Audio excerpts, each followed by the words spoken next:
வணக்கம் நண்பர்களே, இது தமிழ் நண்பன் ஷார்ட்கட் சேனல். இப்போ நான் பார்க்க போகிறது எஸ்ஆர்பி. அதற்கான அப்டேட் அப்படின்றது நம்ம கேட்டுக்கிட்டே இருந்த ஒரு விஷயம் இப்போ ஃபைனலாக வந்திருக்கு. ஸோ என்ன தகவல் அப்படின்றத ஃபஸ்ட்டு பார்த்துருவோம். அதாவது கூட்டுறவு எஸ்ஆர்பி இருப்பீங்க தேர்வு. அந்த தேர்வு எழுதின அப்ளிகேஷனில் தமிழ் வழி கல்வி அப்படின்றது, அதாவது PSTM, person study in Tamil medium, அதான் full form. So Tamil medium படித்த நபர்கள் சர்டிஃபிகேட்ஸ் அப்லோடு பண்ணணும் அப்படின்ற தகவல் வெப்சைட்டில் கொடுத்துருக்காங்க.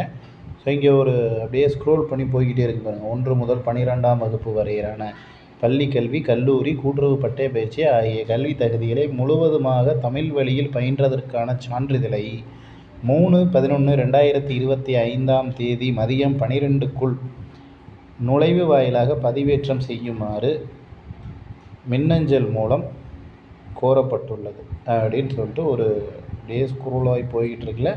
ஸோ இதுதான் அதற்கான அப்டேட். அதாவது 3ஆம் தேதி 12 மணி வரைக்கும் உங்களுக்கு டைம் அப்படின்றது கொடுத்துருக்காங்க. ஸோ அப்போது ரிசல்ட் அப்படின்னு பார்த்தீங்கன்னா 3ஆம் தேதி ஈவினிங்கில் ரிசல்ட்டு பப்ளிஷ் பண்ணிவிடுவாங்க. அன்றைய தினம் மாலைக்குள்ளே கண்டிப்பாக 100% ரிசல்ட் அப்படிங்கிறது வந்துடும். ஸோ இதில் எந்த ஒரு மாற்றுக்கும் இல்லை. இதுலேயே பார்த்திங்கன்னா எந்த கேண்டிடேட்ஸ் யாரெல்லாம் அப்ளிகேஷன் அப்படின்றத அப்லோடு பண்ணணும் அப்படின்றத பாருங்கள். இங்கே அறிவிப்புன்னு அப்படியே கீழே லிங்க் ஆகி ஸ்க்ரோல் ஆகி போய்கிட்டு இருக்குல்ல. ஸோ இதுதான். இதை அப்படியே கிளிக் பண்ணிங்க அப்படின்னா உங்களுக்கு இன்னொரு பேஜ் ஓப்பன் ஆகும். So application PSTM candidates application numbers அப்படின்னு கொடுத்துட்டு ஒரு நம்பர் மட்டும்தான் கொடுத்துருக்காங்க. ஸோ உங்களுடைய நம்பர் இதில் இருக்கா அப்படின்றத செக் பண்ணிக்கிங்க. செக் பண்ணிவிட்டு நீங்கள் உங்களோட அப்ளிகேஷன் நம்பர் இருந்துச்சு அப்படின்னா உங்களுக்கு மெயிலும் பண்ணியிருப்பாங்க. மெயிலையும் செக் பண்ணிக்கிங்க.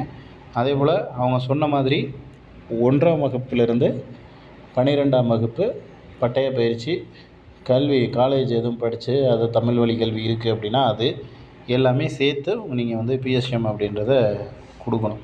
ஸோ அதை மறந்துடாமல் அதை பண்ணிடுங்க. ஏன்னா பிஎஸ்டிஎம் கேண்டிடேட்ஸ்னு தனியாக நம்பர்ஸ் கொடுத்துருக்காங்க. அதனால் அதை பண்ணிட்டீங்க அப்படின்னா தான் நீங்கள் பிஎஸ்டிஎம் கேண்டிடேட்டில் உள்ளே வருவீங்க. இல்லை அப்படின்னா நான் பிஎஸ்டிஎம்மில் போய்டும். ஸோ அதனால் இதை கொஞ்சம் மறக்காமல் பண்ணிடுங்க. இதில் இன்னொரு விஷயம் இருக்குது. இப்போ பேர் வராதவங்க, இந்த நம்பர் வராதவங்க என்ன பண்ணலாம் அப்படின்றது. ஏன்னா பிஎஸ்டிஎம்மாக இருப்போம், பட் நம்பர் வராமல் இருக்கும். ஸோ அந்த மாதிரி இருக்குது அப்படின்னா அவங்க அதில் தனியாக ரெஸ்ட்ரிக்ட் பண்ணலை. அதாவது அப்ளை பண்ணாத கேண்டிடேட்ஸ் அப்ளிகேஷன் போடும்போது இதை கொடுக்காத கேண்டிடேட்ஸ் கொடுக்கணும் அப்படின்ற மாதிரி எதுவும் சொல்லலை. எல்லாருக்குமே ரேண்டமாக சொல்லியிருக்கிறதுனால மேபி அதை சொல்லாமல் விட்டுட்டாங்களா என்னென்னு தெரில.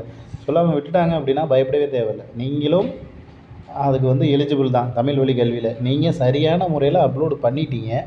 இப்போ லிஸ்ட்டு நபர்கள் அப்லோடு பண்ணலை அப்படின்னு அர்த்தம். அவ்வளோதானே தவிர நீங்கள் செலக்ட் ரிஜெக்ட் அப்படின்றத போக தேவையில்லை. ஏன்னா நிறைய பேர் நான் தமிழ் வழி கல்வியில் தான் வருவேன், பட் என்னோடய பேர் வரலை அப்படின்னு கேட்டிருந்தீங்க. ஸோ அதற்கான ஒரு வழிகள் தான் இது. என்னென்னா நீங்கள் அப்ளிகேஷன் போட்டப்போ சரியான முறையில் எல்லா தகவலையும் கொடுத்துருப்பீங்க. அப்போ உங்களுக்கு அது எதுவும் கேட்டிருந்துருக்க மாட்டாங்க, இல்லை கேட்காமல் இருந்திருக்கலாம். ஸோ இந்த மாதிரி ஏதாவது விஷயங்கள் இருந்துச்சு அப்படின்னா நீங்கள் அதை கொடுக்க தேவை இல்லாமல் இருந்திருக்கும். இப்போ அப்ளிகேஷன் வந்ததுக்கப்புறம் அவங்க நிறைய பேர் தவறுதலாக கொடுத்துருக்கலாம். ஸோ அந்த மாதிரி இருக்கிறவங்களுக்குனால இப்போ கேட்டிருக்காங்க.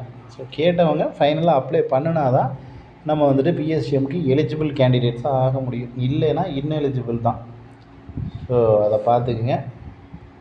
இதில் உங்களுக்கு வேறு ஏதேனும் சந்தேகங்கள் இருந்துச்சுன்னா கீழே கமெண்ட் பண்ணுங்கள். நெக்ஸ்ட் அடுத்த வீடியோவில் பார்க்கலாம். தேங்க்யூ.